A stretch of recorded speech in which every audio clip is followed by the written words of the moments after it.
agar mendapatkan perawatan yang secepatnya. Baik Ibu, di sini kami akan membantu Ibu Bulan ya, dan saya juga akan menghubungi dokter dulu ya Ibu.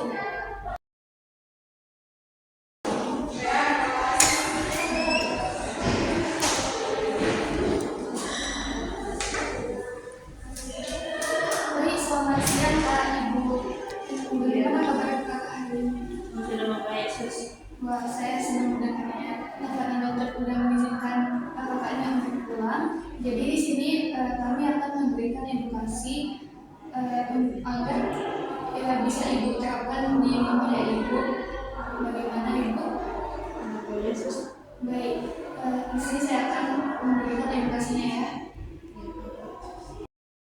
Selamat pagi Bu, kami perkenalkan saya Andi Muhammad Rois. Saya Dina Rusdi Pandalisia. Saya perawat yang bertugas di ruang melati. Kami akan memberikan edukasi stage planning untuk pasien dengan asma dengan fokus pada penggunaan terapi inhaler yang benar di rumah. Apakah Ibu bersedia? Pasien dan keluarga perlu memahami cara memakai inhaler dengan benar agar obatnya bekerja dengan baik. Ibu, langkah-langkahnya seperti pocok dulu inhaler sebelum digunakan, buang napas perlahan terlebih dahulu, lalu masukkan mulut inhaler ke dalam mulut dan merapatkan bibir. Tekan inhaler 1 kali sambil menarik napas dalam perlahan. Tahan napas selama 10 detik lalu hembuskan perlahan. Kalau dokter menganjurkan untuk menggunakan inhaler 2 semprotan, perlu dilakukan jeda 1 atau 2 menit. Lalu setelah penggunaan inhaler, jangan lupa untuk minum air putih untuk mencegah iritasi ya Bu. Inhaler juga perlu dirawat. Bersihkan bagian corongnya secara rutin dan simpan di tempat yang bersih serta kering. Selalu bawa inhaler kemanapun dan gunakan sesuai anjuran dokter, bukan hanya saat sesak kambuh saja. Dengan penggunaan inhaler yang benar, pasien dapat mengontrol semuanya dan tidak akan kejadian berulang. Risikonya juga tidak akan berulang. Bu, apakah Ibu sudah mengerti? Apakah ada yang ingin ditanyakan? Kalau saya lupa minum obatnya, Baik, itu tugas keluarga juga untuk mengingatkan Ibu. Apabila Ibu lupa, keluarga boleh untuk mengingatkan Ibu. Terima kasih. Semoga edukasi ini bermanfaat dan membantu pasien tetap sehat di rumah. Saya dan teman saya akan kembali ke nurse station. Bisa. Jika Ibu butuh bantuan kami, Ibu boleh tekan tombol di atas panel. Bu, terima kasih. Selamat pagi ya Bu. Semoga cepat lekas sembuh ya Bu. Ibu, selanjutnya di sini kami akan memberikan edukasi tentang olahraga yang teratur bagi Ibu. Yang pertama itu Ibu bisa melakukan naik turun tangga.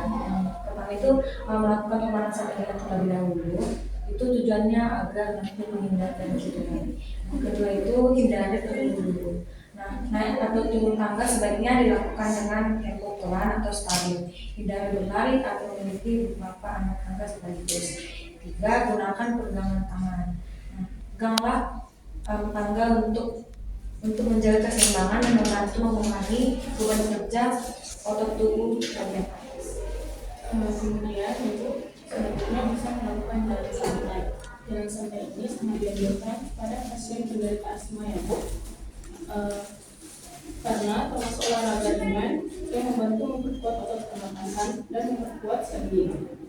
Ini Ibu bisa lakukan secara 30 sampai 13 menit ya Bu. Selanjutnya olahraga yang saya lakukan adalah berenang. Berenang ini sangat disarankan ya Ibu, karena dapat membantu tubuh Ibu untuk menghirup udara yang hangat dan lembab sehingga bagus untuk pasien yang menderita asma. Dan juga berenangnya tidak boleh lebih dari 2 jam ya Ibu, karena dapat meningkatkan curah jantung dan membuat tubuh Ibu kedinginan. Berenangnya juga bisa dilakukan 2 sampai 3 minggu ya Ibu. Sekian edukasi olahraga dari kami. Apakah ada yang bertanyakan? Kalau nggak ada waktu buat ngapain ini. Nah, itu ada nanti gunanya keluarga untuk dilaksanakan. Kalau misalnya saudara saya nggak ada di tempat, ibu bisa saya tanya ibu alam-alam bagaimana dan saat itu ibu dihamil.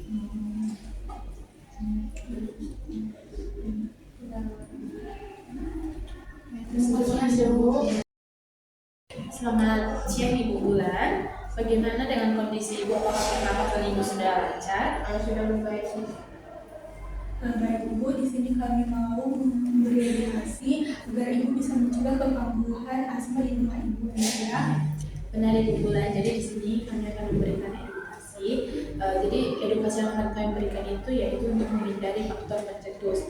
Kalau faktor pencetus ini sudah terhindari, maka risiko kekambuhan pada asma Ibu Bulan bisa berkurang.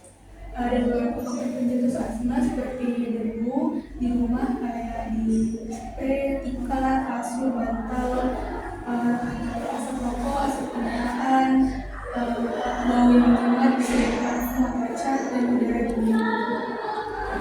Jadi Ibu Bulan dan keluarga boleh mengusahakan lingkungan yang bersih, yaitu usahakan rumah, tempat tidur, kamar, spray, sarung bantal dibersihkan minimal sekali dalam seminggu. Satu hal lagi yang perlu diingat, pastikan tidak ada orang yang merokok di dalam rumah Ibu karena asap rokok bisa memicu asma. Baiklah, kepada Ibu Krista, apakah ada yang ingin ditanyakan? Tidak. Ibu Bulan, apakah ada yang ingin ditanyakan? Tidak. Jika tidak ada, edukasinya cukup sampai sekian. Saya harap Ibu boleh segera pergi ya Ibu. Selamat siang. Baik Bu, selanjutnya kami akan menjelaskan gejala dan tanda dari asma supaya Ibu dan keluarga bisa mengenalinya. Baik, silakan. Terima kasih sekali juga tentang supaya kami bisa bantu di rumah. Ibu, beberapa asma yang dimasukkan yaitu batuk, halu, kemudian menyenangkan diri atau menurun, kemudian gaya menolak atau tetap lemas, tetap lemas semakin menolak, kemudian memberikan bicara, kemudian menurut akan di luar itu termasuk bagaimana Ibu dan Ibu berlanjut tentang fasilitas kesehatan mendekat. Kalau gejala ringan yang muncul, Ibu bisa gunakan inhaler sesuai dengan instruksi dari dokter ya Bu. Kemudian dari asap rokok, debu dan udara dingin dan tetap kontrol rutin ya Bu.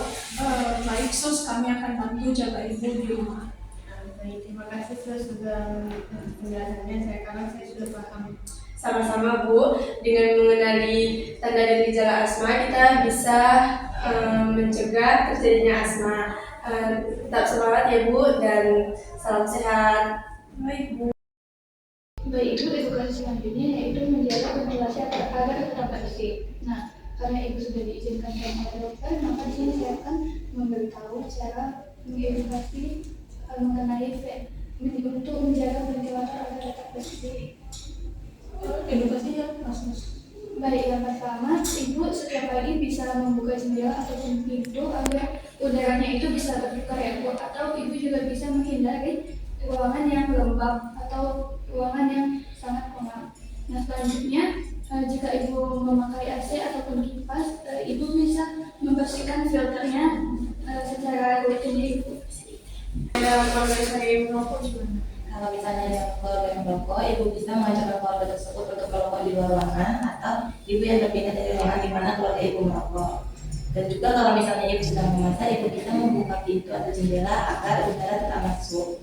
Selain itu, jika di rumah Ibu terdapat pewangi ruangan, disarankan untuk memilih aroma yang tidak menyengat karena kan aroma pewangi ruangan yang sangat menyengat dapat memicu kambuhan asma Ibu. Baik Ibu, dengan menjaga udara tetap bersih, maka kegangguan asma Ibu akan berkurang ya Ibu. Terima kasih Ibu, apakah ada yang ingin ditanyakan? Baik, jelas ya Ibu. Baik, terima kasih ya Ibu. Kami berdua. Baik Bu, terima kasih atas penjelasan. Selanjutnya kami akan mengedukasi cara melakukan latihan tarik nafas dalam. Nah, latihan tarik nafas dalam ini bertujuan untuk membantu paru-paru mengembang secara optimal dan memperbaiki pertukaran oksigen. Caranya itu sederhana dan bisa dilakukan kapan saja. Untuk langkah-langkahnya akan dijelaskan oleh rekan saya. Kalau mengalami itu, ibu bisa duduk tegak, bahunya rileks, tarik nafas dari hidung, tahan sebentar dan mengeluarkan dari mulut. Ini bisa dilakukan kapan saja dan juga bisa dilakukan 5 sampai 10 kali. Kalau ibu nanti merasa sesak saat melakukan latihan ini, bisa berhenti sejenak dulu dan bernapas seperti biasa hingga napasnya tenang. Kalau sudah tenang, bisa dilanjutkan lagi latihannya, tapi jangan dipaksakan. Untuk latihan ini juga jangan dilakukan setelah makan besar untuk menghindari terjadinya sesak. Oke, sekarang boleh ibu praktekkan seperti yang saya kasih tadi itu. Tarik dari hidung, sebentar, keluarkan dari mulut. Apakah ada yang mau ditanyakan dari pasien yang olahraga? Baik ibu, terima kasih. Ini kami mau memberikan edukasi untuk pertolongan pertama. Kalau misalkan terjadi asma, bisa saya jelaskan sebentar? Bisa. Jadi itu di sini ibu harus tahu tanda-tanda dari asma itu terlebih dahulu. Misalkan sesak nafas ataupun merasa tegang ataupun ingin batuk. Jadi ataupun saluran nafasnya terhambat.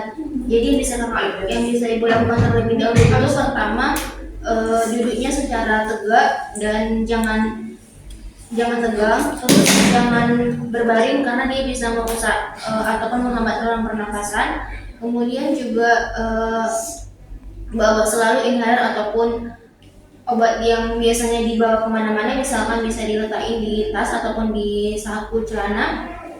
Terus gunakan inhalernya dalam 2 kali semprot dalam 20 menit. Jadi misalkan kakak ibu merasa sesak nafas, gunakan inhalernya dengan cara menyemprotkannya 2 kali melalui mulut. Kemudian kalau tidak ada perbaikan sama sekali, semprotkan kembali inhalernya dan segera hubungi orang terdekat ataupun meminta bantuan medis terlebih dahulu. Bisa dimengerti ibu? Bisa. Kalau misalnya saya lupa bawa inhaler gimana? Nah, kalau lupa bawa inhaler, segera cari bantuan medis. Nah, sebelum bantuan medis datang, kakak ikut duduk tegak, tarik nafas, habis itu jangan minum air dingin, jangan melakukan aktivitas berat. Apa ada yang ingin ditanyakan untuk pasien dan keluarganya? Tidak ada ya. Bisa dipahami tentang edukasi untuk pertolongan pertama pada asma? Baik, terima kasih ya Kak dan Ibu. Baik, di sini kami ingin mengedukasi kepada keluarga tentang penyakit asma yang diderita oleh ibu.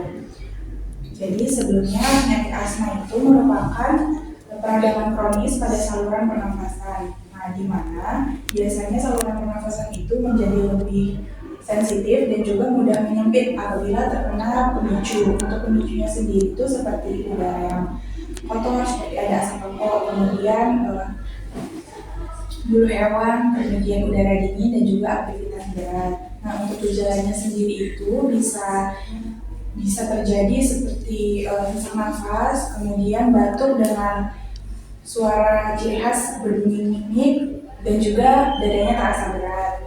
Maka apabila ibu ini mengalami gejala seperti itu, bisa jadi ibu sedang mengalami asma. Untuk ciri khasnya biasanya ibu saat mengalami itu biasanya ibu akan tampak gelisah dan juga sulit berbicara. Baik sus, kalau begitu, kalau misalnya asmanya kamu di rumah, apa yang harus dilakukan untuk Nah, hal yang pertama yang bisa kakak lakukan untuk ibu itu bisa bantu ibu untuk duduk tegak seperti yang sudah dijelaskan oleh dari sebelumnya tadi. Kemudian ibu kakak tidak perlu panik dan pastikan udara di sekitar itu tidak pengap dan tidak berdebu. Segera kasih inhaler sesuai petunjuk dokter dan sudah tahu tadi caranya akan bagaimana menggunakannya. Kemudian jika gejala ibu tidak tampak baik, ibu dapat dibawa ke fasilitas kesehatan terdekat segera. Apakah ada pertanyaan lagi Bu? Nah, kakak selain itu mencegah kekambuhan ibu ini dengan menjauhkan dari asap rokok, debu, di rumah, serta rutin untuk membersihkan kamar ibunya ya. Dan jangan lupa juga untuk kontrol rutin ke dokter untuk mengevaluasi obatnya. Baik, sus, terima kasih atas penjelasan saya. Ya, sama-sama ya Kak ya. Semoga cepat sembuh ibunya. Baik, selanjutnya di sini saya dan rekan saya akan mengedukasi Ibu Bulan dan juga Ibu Priska mengenai cara menghindari pencetus alergi pada asma. Boleh saya jelaskan? Baik, yang pertama itu ada debu dan tungau. Untuk keluarga boleh dibantu untuk membersihkan rumah secara rutin, terutama bagian kamar tidur, rajin menjemur kasur, bantal, dan juga karpet di bawah sinar terik matahari untuk menghindari debu ataupun tungau. Lalu selanjutnya ada asap rokok dan polusi. Jika ada anggota keluarga yang di rumah merokok, hindari untuk merokok di rumah. Kemudian jika Ibu Bulan ingin keluar rumah, usahakan menggunakan masker untuk menghindari polusi di jalanan. Kemudian selanjutnya, jika di rumah ada hewan seperti kucing ataupun anjing, batasi aksesnya untuk masuk ke kamar tidur. Kemudian jika ada hewan kucing dan anjing tersebut juga sebaiknya rajin untuk dimandikan. Selanjutnya itu untuk menghindari dan tidak mencoba, ibu bisa menggunakan pakaian hangat saat keluar rumah dan menghindari mati-matikan berlebihan. Tentunya ada penggunaan vakum, ibu bisa menggunakan vakum yang tidak terlihat dan menghindari semprotan aerosol. Baik, sus, saya mau bertanya, untuk makanan apakah ada makanan yang harus dihindari oleh pasien? Ada juga berbagai orang, ada yang sensitif dengan seperti seafood, kacang-kacangan ataupun penggunaan bahan yang lain. Ketika ibu merasa sesak saat ingin makan sesuatu, ibu bisa mencatatnya di buku. Apakah ada yang ingin ditanyakan lagi? Tidak ada. Terima kasih, sus. Saya jadi lebih paham untuk merawat keluarga saya. Terima kasih. Kami permisi.